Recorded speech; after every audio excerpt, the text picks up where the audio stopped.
அஸ்ஸலாமு அலைக்கும் வரஹ்மத்துல்லாஹி வபரகாத்துஹு. அல்ஹம்துலில்லாஹ் வஸ்ஸலாத்து வஸ்ஸலாமு அலா ரசூலில்லாஹ் அம்மா பஅத். கணிதக்குரிய சகோதர சகோதரிகளே, நாம் இந்த ரமதான் மாதத்தில் முஸ்லிமின் வழிமுறை என்ற தலைப்பிலே செய்திகளை தொடராக பார்த்து வருகிறோம். அதிலே முதலாவது வகுப்பிலே அல்லாஹுவை நம்பிக்கை கொள்வது, எந்த அடிப்படையில் ஒரு முஸ்லீம் நம்பிக்கை கொண்டாக வேண்டும் என்ற செய்திகளை பார்த்து வந்தோம். அதனுடைய தொடர்ச்சியாக நாம் அல்லாஹ் சுப்ஹானஹு தஆலாவை மட்டும்தான் வணங்க வேண்டும். வணக்கத்திற்கு தகுதியான ஒரு இறைவன் அல்லாஹ்தான். அவனிடத்தில்தான் நாம் உதவி தேட வேண்டும், அவனிடத்தில்தான் நாம் பாவமன்னிப்பு தேட வேண்டும். நம்முடைய கோரிக்கைகளை அவனிடத்தில்தான் நாம் எடுத்து வைக்க வேண்டும். இந்த உலகத்திலே அனுப்பப்பட்ட எல்லா நபிமார்களும் அந்த செய்தியை சொல்வதற்காகத்தான் அல்லாஹுவால் அனுப்பப்பட்டார்கள் என்பதையெல்லாம் அல்லாஹ் தன்னுடைய திருமறையிலே ஆதாரபூர்வமாக நமக்கு சொல்லி காட்டுகிறான். தன்னுடைய திருமறையிலே அல்லாஹ் சுப்ஹானஹு தஆலா சொல்லும் பொழுது, ஷஹிதல்லாஹு அன்னஹு லா இலாஹ இல்லா ஹுவ வல் மலாயிகத்து வ உலுல் இல்ம் காயிமம் பில் கிஸ்தி லா இலாஹ இல்லா ஹுவல் அஸீஸுல் ஹக்கீம். அல்லாஹ் நீதியை நிலைநாட்டக்கூடியவனாக உள்ள நிலையில் வணக்கத்திற்குரியவன் அவனைத் தவிர வேறு யாரும் இல்லை என்பதற்கு அவனே சான்று பகர்கிறான். வானவர்களும் அறிவுடையவர்களும் சான்று பகர்கின்றனர். அவனைத் தவிர வணக்கத்திற்குரியவன் வேறு யாரும் இல்லை, அவன் வல்லமை மிக்கவன், நன்கறியக்கூடியவனாக இருக்கிறான் என்று அல்லாஹ் சுப்ஹானஹு தஆலா இந்த வசனத்திலே நமக்கு சொல்லுகிறான். அப்போ வணக்கத்திற்குரிய ஒரு இறைவன் இருக்கிறான் என்பதற்கு சாட்சியாளர்களாக யாரெல்லாம் இருக்கிறாங்க? முதலாவதாக அல்லாஹ் சுப்ஹானஹு தஆலா தனக்குத்தானே என்ன செய்கிறான்? சாட்சி சொல்லிக் கொள்ளுகிறான். அல்லாஹ் தான் வணங்கணும், அல்லாஹ் தான் இறைவன், அவனிடத்தில் தான் உதவி தேட வேண்டும் என்பதற்கு முதல் சாட்சி யார் என்று சொன்னால் அல்லாஹ் தான் முதல் சாட்சி. அல்லாஹ்வே சாட்சி சொல்லுகிறான். இரண்டாவதாக அல்லாஹ் சுப்ஹானஹு தஆலா சொல்லுகிறான், அதற்கு சாட்சியாளர்களாக யார் இருக்கிறாங்க? வானவர்கள் இருக்கிறார்கள். இப்போ மலக்குமார்கள் அல்லாஹ் தான் இறைவன், அல்லாஹ் மட்டும்தான் வணங்கணும் அப்படிங்கிறதுக்கு அவர்கள் சாட்சி சொல்லக்கூடியவர்களாக இருக்கிறாங்க. மூன்றாவதாக அல்லாஹ் சொல்லுகிறான், அறிவுடையவர்கள்.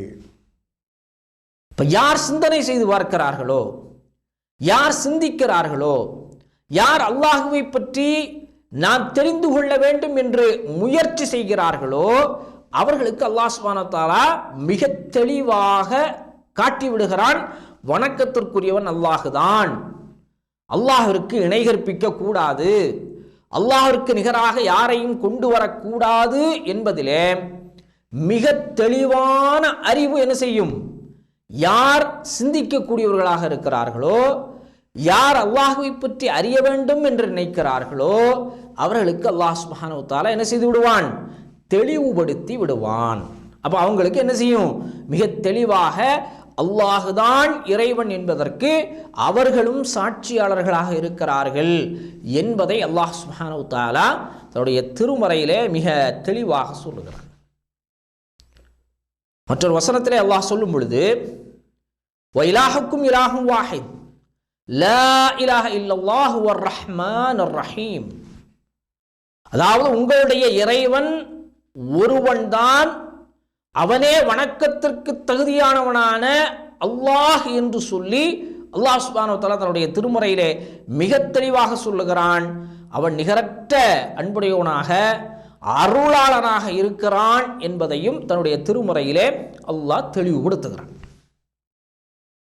அப்ப அல்லாஹுவை மட்டும்தான் வணங்க வேண்டும் என்பதற்கு மிக தெளிவாக அல்லாஹ் சுப்ஹானஹு தஆலா திருமுறையில் சொல்லுகிறான், உங்களுடைய இறைவன் அல்லாஹுதான், அல்லாஹ் மட்டும்தான் நீங்க வணங்கணும், அவனை தவிர வேறு யாரையும் நீங்கள் என்ன செய்யக்கூடாது? இறைவனாக அவனுக்கு நிகராக யாரையும் எடுத்துக்கொள்ளக்கூடாது என்பதை மிக தெளிவாக சொல்லுகிறான். அடுத்ததாக அல்லாஹ் சுப்ஹானஹு தஆலா சொல்லும் பொழுது, லக்கத் அர்சல்னா நூஹன் இலா கௌமிஹி ஃபகால யா கௌமி அபுதுல்லாஹ் மா லக்கும் மின் இலாஹின் கைரு. அல்லாஹ் தன்னுடைய திருமறையிலே சொல்லுகிறான், நாம் நூஹை அவருடைய சமுதாயத்திடத்திலே அனுப்பினோம்.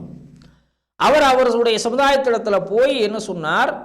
என்னுடைய சமூகமே, உங்களுக்கு அல்லாஹுவை தவிர வேறு கடவுள் கிடையாது, அல்லாஹ்வை தவிர வேறு இறைவன் இல்லை என்பதை நூஹ் அலைஹிஸ்ஸலாம் அவர்கள் என்ன செஞ்சாங்க, அந்த சமூக மக்களிடத்திலே போய் கூறினார்கள். அந்த மக்கள்கிட்ட போய் சொன்ன விஷயம் என்னதான், நீங்கள் அல்லாஹ்வை தான் வணங்கணும், அல்லாஹ்வை தவிர நீங்கள் வேறு யாரையும் இறைவனாக எடுத்துக்கொள்ளக்கூடாது என்று யார் சொன்னதாக அல்லாஹ் சொல்லுகிறான், நூஹ் அலைஹிஸ்ஸலாம் அவர்கள் அந்த சமுதாயத்திடத்திலே சொன்னார்கள். அதே போன்று எந்தெந்த தூதர்கள், ஹூத், சாலிஹ், இப்ராஹிம், மூசா, இப்படி எத்தனை நபிமார்கள் இந்த உலகத்திலே அனுப்பப்பட்டார்களோ எல்லா நபிமார்களும் அந்த சமூகத்து மக்களிடத்தில் போய் என்னதான் சொன்னாங்க, அல்லாஹுவை மட்டும்தான் நீங்கள் வணங்க வேண்டும், அல்லாஹ்விற்கு இணை கற்பிக்க கூடாது என்ற ஒரு விஷயத்தை சொல்லாமல் என்ன செய்யல, எந்த தூதரையும் நாம் என்ன செய்யவில்லை, அனுப்பவில்லை என்று அல்லாஹ் சுப்ஹானஹு வ தஆலா சொல்லுகிறான். வலக்கத் பஅஸ்னா ஃபீ குல்லி உம்மத்தின் ரசூலன் அன் இஅ்புதுல்லாஹ் வஜ்தனிபுத் தாகூத். எல்லா சமுதாயத்திலும் அவர்களிடத்திலிருந்தே நாம் என்ன செய்திருக்கிறோம், ஒரு தூதரை அனுப்பியிருக்கிறோம். அவர்கள் என்ன செய்தார்கள், அல்லாஹுவை வணங்குங்கள், தாகூத்துகளை, அல்லாஹ்விற்கு இணை கற்பிக்கின்ற சிலைகளை நீங்கள் என்ன செய்யாதீர்கள், வணங்காதீர்கள் என்று சொன்னார்கள். அல்லாஹ் சுப்ஹானஹு வ தஆலா எல்லாம் தெளிவுபடுத்துறான். ஒரு தூதர், ஒரு சமூகத்தில் ஒரு தூதர் வர்றாருன்னா அவர்கள இருந்தே தான் அல்லாஹ் சுப்ஹானஹு வ தஆலா ஒரு தூதர் அனுப்புவான். அந்த தூதர் என்ன செய்திருக்கிறார், மக்களிடத்தில் வந்து அல்லாஹுவை வணங்குங்க, தாகூத்துகளை வணங்காதீங்க, அல்லாஹுவை மட்டும் நீங்கள் வணங்குங்கள் என்று சொல்லி என்ன செஞ்சிருக்கிறாங்க, அந்த மக்களிடத்தில் எடுத்து சொல்லியிருக்கிறார்கள் என்பதையும் அல்லாஹ் சுப்ஹானஹு வ தஆலா இங்கே சொல்லி காட்டுகிறான். அதே போன்று நபிகள் நாயகம் ஸல்லல்லாஹு அலைஹி வஸல்லம் அவர்கள் இப்னு அப்பாஸ் ரலியல்லாஹு தஆலா அன்ஹு அவர்களிடத்தில் சொல்லுகிறார்கள், இதா சஅல்த ஃபஸ்அலில்லாஹ் வ இதா இஸ்தஅன்த ஃபஸ்தஇன் பில்லாஹ். அதாவது மிக தெளிவாக நபிகள் நாயகம் ஸல்லல்லாஹு அலைஹி வஸல்லம் அவர்கள் எப்படி நீங்கள் உதவி தேட வேண்டும் என்பதை இப்னு அப்பாஸ் ரலியல்லாஹு தஆலா அன்ஹு அவர்களுக்கு ரசூல் ஸல்லல்லாஹு அலைஹி வஸல்லம் என்ன செய்றாங்க, சொல்லி கொடுக்குறாங்க. நீங்கள் அல்லாஹ்விடத்திலே கேட்பதாக இருந்தால், ஏதாவது வேண்டுவதாக இருந்தால் நீங்க என்ன செய்யுங்க, அல்லாஹ்விடத்திலேயே கேளுங்கள். உதவி தேடுவதாக இருந்தால் நீங்க என்ன செய்யுங்க, அல்லாஹ்விடத்திலேயே உதவி தேடுங்கள் என்று நபிகள் நாயகம் ஸல்லல்லாஹு அலைஹி வஸல்லம் உதவி தேடுவதற்குண்டான வழிமுறையை ரசூல் ஸல்லல்லாஹு அலைஹி வஸல்லம் சொல்லி கொடுக்குறாங்க. அப்போ அல்லாஹ்வை தவிர நாம் என்ன செய்யக்கூடாது, வேறு யாரிடத்திலும் என்ன செய்யக்கூடாது, உதவி தேடக்கூடாது. அதே போல் ரசூல் ஸல்லல்லாஹு அலைஹி வஸல்லம் சொல்கிறாங்க, மன் ஹலஃப பிகைரில்லாஹ் ஃபக்கத் அஷ்ரக. எவர் ஒருவர் அல்லாஹுவை தவிர மற்றவர்கள் மீது சத்தியமிடுகிறார்களோ அவர்கள் அல்லாஹ்விற்கு இணை கற்பித்து விட்டார்கள். இப்போ இதில் ஒரு விஷயத்தை சொல்கிறாங்க, நீங்கள் சத்தியம் செய்வதாக இருந்தால் யார் மீது தான் சத்தியம் செய்யணும், அல்லாஹ்வின் பேரில் தான் சத்தியம் செய்ய வேண்டும். அதெல்லாம் உங்களுடைய தாயின் மீதோ தந்தையின் மீதோ பிள்ளைகளின் மீதோ அல்லது ஒரு வானவரின் மீதோ ஒரு நபியின் மீதோ குர்ஆனின் மீதோ என்ன செய்யக்கூடாது, சத்தியம் செய்யக்கூடாது. அல்லாஹ்வை விடுத்துட்டு நீங்க வேறு யாரின் பேரிலும் சத்தியம் செய்தால் அது அல்லாஹ்விற்கு இணை கற்பிக்கக்கூடிய காரியம் என்று ரசூல் ஸல்லல்லாஹு அலைஹி வஸல்லம் சொல்றாங்க. அப்ப இந்த விஷயத்தையும் நாம் என்ன செய்யணும், கவனத்தில் கொள்ள வேண்டும். இன்றைக்கு இருக்கக்கூடிய பெரும்பாலான மக்கள் இயல்பாக என்ன செய்து விடுகிறார்கள், குர்ஆனின் மீது சத்தியம் செய்கிறார்கள், ரசூல் ஸல்லல்லாஹு அலைஹி வஸல்லம் மீது சத்தியம் செய்கிறார்கள், கஅபாவின் மீது சத்தியம் செய்கிறார்கள், அதே போன்று பிற அவுலியாக்களின் மீது சத்தியம் செய்கிறார்கள், தாயின் மீது சத்தியம் செய்கிறார்கள், தந்தை மீது சத்தியம் செய்கிறார். அப்ப இப்படிப்பட்ட இந்த சத்தியங்களை ஒருவர் செய்வாரையானால் அவர் இணை கற்பிக்கின்ற நிலைக்கு செல்கிறார் என்பதை நாம் உணர்ந்து கொள்ள வேண்டும். இதை நபிகள் நாயகம் ஸல்லல்லாஹு அலைஹி வஸல்லம் அவர்கள் தடுத்திருக்கிறார்கள்.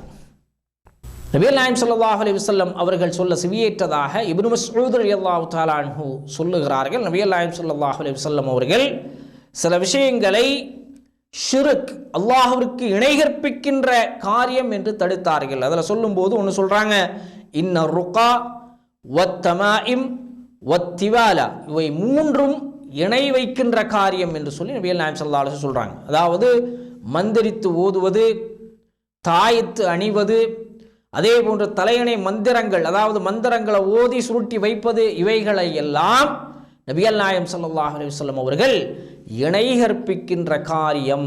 இப்படி ஒரு மனிதனிடத்தில் நம்பிக்கை இருக்கிறது, ஒரு தாயத்தின் மீது நம்பிக்கை இருக்கிறது என்று சொன்னால் அவர் முழுமையான ஒரு முஸ்லீமாக இருக்க முடியாது. முழுமையான ஈமான் அவரிடத்தில் இல்லை. மந்திரங்களை ஒருவர் நம்புகிறார் என்று சொன்னால் அவர் ஒரு முழுமையான முஸ்லீமாக இருக்க முடியாது. இவைகள் எல்லாம் அல்லாஹ்விற்கு இணை கற்பிக்கக்கூடிய காரியங்கள் என்பதை நபிகள் நாயகம் ஸல்லல்லாஹு அலைஹி வஸல்லம் அவர்கள் நமக்கு என்ன செய்கிறாங்க, தெளிவுபடுத்துகிறார்கள். அதே போன்று நாம் உதவி தேடக்கூடிய நேரத்தில் அல்லாஹ்விடத்தில் நாம் உதவி தேடுகிறோம். அப்போ எந்த அடிப்படையில் அல்லாஹ்விடத்தில் தேடலாம் என்று சொன்னால், அல்லாஹ்வினுடைய பெயர்கள், பண்புகள் இவற்றையெல்லாம் சொல்லி என்ன செய்யலாம், அல்லாஹ்விடத்தில் நாம் உதவி தேடலாம். நம்முடைய துஆக்களில் அல்லாஹுடைய பெயர்கள், பண்புகளை எல்லாம் சொல்லி அல்லாஹ்விடத்தில் நாம் என்ன செய்யலாம், துஆ செய்யலாம். இதை அல்லாஹ் சுப்ஹானஹு வ தஆலா என்ன செய்திருக்கிறான், நமக்கு அனுமதி வழங்கியிருக்கிறான். அல்லாஹ் சுப்ஹானஹு வ தஆலா தன்னுடைய திருமறையிலே சொல்லும் பொழுது, குல் இதுல்லாஹ் அவ் இதுர் ரஹ்மான் ஐயம்மா ததுஉ ஃபலஹுல் அஸ்மாஉல் ஹுஸ்னா. அல்லாஹ்வை நீங்கள் என்ன செய்யுங்கள், அல்லாஹ் என்று அழையுங்கள், அர் ரஹ்மான் என்று அழையுங்கள், அவனுக்கு அழகிய திருநாமங்கள் இருக்கிறது, அந்த நாமங்களை கொண்டு நீங்கள் அல்லாஹுவை அழைத்து பிரார்த்தனை செய்யுங்கள் என்று அல்லாஹ் சுப்ஹானஹு வ தஆலா தன்னுடைய திருமறையிலே சொல்லி காட்டுகிறான். அப்போ அல்லாஹுவிற்கு அழகிய திருநாமங்கள் இருக்கிறது, அந்த திருநாமங்களை கொண்டு நாம் என்ன செய்யலாம், அழைத்து அல்லாஹுவிடத்தில் நாம் பிரார்த்தனை செய்யலாம். அதே போன்று அல்லாஹுடைய அந்த பண்புகள், அவனுடைய பண்புகள் எப்படிப்பட்ட பண்புகள் இருக்கிறது என்பதை நபிகள் நாயகம் ஸல்லல்லாஹு அலைஹி வஸல்லம் அவர்கள் ஒரு சில விஷயங்களின் மூலமாக நமக்கு சொல்கிறாங்க. அப்போ அந்த செயல்பாடுகள், அதாவது அல்லாஹ்விடத்தில் இருக்கக்கூடிய அந்த செயல்பாடுகளையும் நாம் என்ன செய்தாக வேண்டும், நம்பிக்கை கொண்டாக வேண்டும். எப்படி நாம் பெயர்களை நம்பிக்கை கொள்கிறோமோ அதே போன்று அல்லாஹ்வுடைய பண்புகள். நபிகள் நாயகம் ஸல்லல்லாஹு அலைஹி வஸல்லம் சொல்லுகிறார்கள், 2 மனிதர்களை பார்த்து அல்லாஹ் சுப்ஹானஹு வ தஆலா சிரிக்கிறான். அதில் ஒருவர் யாருன்னு சொன்னால் மற்றொருவரை கொலை செய்த ஒரு மனிதர் என்று சொல்லி நபிகள் நாயகம் ஸல்லல்லாஹு அலைஹி வஸல்லம் இதில் அல்லாஹ்வுக்கு சிரிக்கின்ற அந்த பண்பு இருக்கிறது, அல்லாஹ் சிரிக்கிறான் அப்படின்னு சொல்லி சொல்கிறாங்க. அப்போ நம்முடைய அந்த நம்பிக்கை எப்படி இருக்க வேண்டும், அல்லாஹ் சிரிக்கக்கூடியவனாக இருக்கிறான், அல்லாஹுக்கு சிரிப்பு என்ற அந்த தன்மை இருக்கிறது, பண்பு இருக்கிறது என்ற நம்பிக்கை நமக்கு வர வேண்டும். அதே போன்று நரகத்திலே நரகவாசிகளை எல்லாம் போட்டுக்கொண்டிருக்கக்கூடிய நேரத்திலே அது நிரம்பாமல் அல்லாஹ்விடத்தில் மீண்டும் மீண்டும் என்ன செய்கிறது, யா அல்லாஹ் ஆளு இருந்தா போடு போடு போடுன்னு சொல்லுது. இறுதியாக அல்லாஹ் சுப்ஹானஹு வ தஆலா தன்னுடைய பாதத்தை என்ன செய்கிறான், அந்த நரகத்தின் மீது வைக்கிறான், அது அமைதி கொள்கிறது, அது நிறைந்து விடுகிறது. இதை நபிகள் நாயகம் ஸல்லல்லாஹு அலைஹி வஸல்லம் சொல்றாங்க. அப்ப இந்த பாதம் என்று சொல்லக்கூடிய இந்த நிலை அல்லாஹ்விடத்தில் இருக்கிறது என்று நாம் என்ன செய்ய வேண்டும், நம்பிக்கை கொள்ள வேண்டும். அப்ப அல்லாஹுவை பற்றி அல்லாஹும் அவனுடைய தூதரும் நமக்கு என்னென்ன விஷயங்களை எல்லாம் சொல்லுகிறார்களோ அதே போன்று அல்லாஹ் சுப்ஹானஹு வ தஆலாவிற்கு சிறுதூக்கம் என்பது கிடையாது, தூக்கம் என்பது கிடையாது, களைப்பு என்பது கிடையாது. இத்தகைய விஷயங்கள் எல்லாம் என்ன இருக்கிறது, அல்லாஹ்விடத்தில் இருக்கக்கூடிய தன்மைகளாக நாம் கருத வேண்டும். அதே போன்று நாம் அல்லாஹ்விடத்தில் இருக்கக்கூடிய அந்த தன்மைகளை மனித தன்மைகளோடு என்ன செய்யக்கூடாது, ஒப்பிட்டு பார்க்க கூடாது. ஏன் அல்லாஹ் சுப்ஹானஹு வ தஆலா சொல்லுகிறான், லைஸ கமிஸ்லி ஷைஉன் வ ஹுவஸ் ஸமீஉல் பஸீர். அல்லாஹ்வை போல வேற யாரும் கிடையாது. அல்லாஹ் சிரிக்கிறான்னா நம்மளை போல தான் அல்லாஹ் சுப்ஹானஹு வ தஆலா சிரிப்பான் என்று ஒப்பீடு செய்யக்கூடாது. அல்லாஹ்வினுடைய பாதம் இருக்கிறது என்று சொன்னால் நம்மை போன்றுதான் அல்லாஹ்வுக்கு கால் இருக்கும் என்று சொல்லி என்ன செய்யக்கூடாது, நாம் நம்பிக்கை கொள்ளக்கூடாது. அல்லாஹ்வுக்கு கை இருக்கிறது என்று சொன்னால் நம்ம போல தான் அல்லாஹ்வுக்கு கை இருக்கும் என்று சொல்லி நம்பிக்கை கொள்ளக்கூடாது. அதை நம்பிக்கையாக எடுத்துக்கொள்ள வேண்டும். கை இருக்குன்னா கை இருக்கு, கால் இருக்குன்னா கால் இருக்கு, சிரிக்கிறான்னா அல்லாஹ் சிரிக்கிறான். இந்த விதத்தில் தான் நாம் நம்பிக்கை கொள்ள வேண்டுமே தவிர வரம்பு மீறி சென்று அதற்கு ஒரு ஒப்பீடை கற்பிக்க கூடாது. அல்லாஹ் இப்படித்தான் சிரிப்பான், அல்லாஹ்வுடைய பாதை இப்படி இருக்கும், அல்லாஹ்வுடைய கை இப்படி இருக்கும், அல்லாஹ்வுடைய முகம் இப்படி இருக்கும் என்று சொல்லி ஒரு வர்ணனையை ஒரு ஒரு ஒப்பீட்டை நாம் என்ன செய்யக்கூடாது. அந்த அடிப்படையில் நாம் என்ன செய்ய வேண்டும், அல்லாஹுவை நம்பிக்கை கொண்டாக வேண்டும். அந்த விதத்திலே வணக்க வழிபாட்டிற்குரியவன் அல்லாஹுதான் என்பதை நம்ப வேண்டும். அவனுடைய படைப்பாற்றலை நாம் நம்பிக்கை கொள்ள வேண்டும். அதே போன்று அவன்தான் இந்த உலகத்தை படைத்து கண்காணிக்கக்கூடிய ரப்பாக இருக்கிறான். அவனுக்கு அழகிய திருநாமங்கள், பண்புகள் இருக்கிறது. அவற்றையெல்லாம் நாம் நம்பிக்கை கொள்ள வேண்டும் என்ற உறுதியான ஒரு நம்பிக்கையோடு ஒவ்வொரு முஸ்லீமும் பயணப்பட வேண்டும். அதற்குரிய தௌஃபீக்கை ரஹ்மான் நம் அனைவருக்கும் வழங்குவானாக. வாஹ்ருதவனா அல்ஹம்துலில்லாஹி ரப்பில் ஆலமீன். மீண்டும் அடுத்த வகுப்பிலே சந்திப்போம். அஸ்ஸலாமு அலைக்கும் வரஹ்மத்துல்லாஹ்.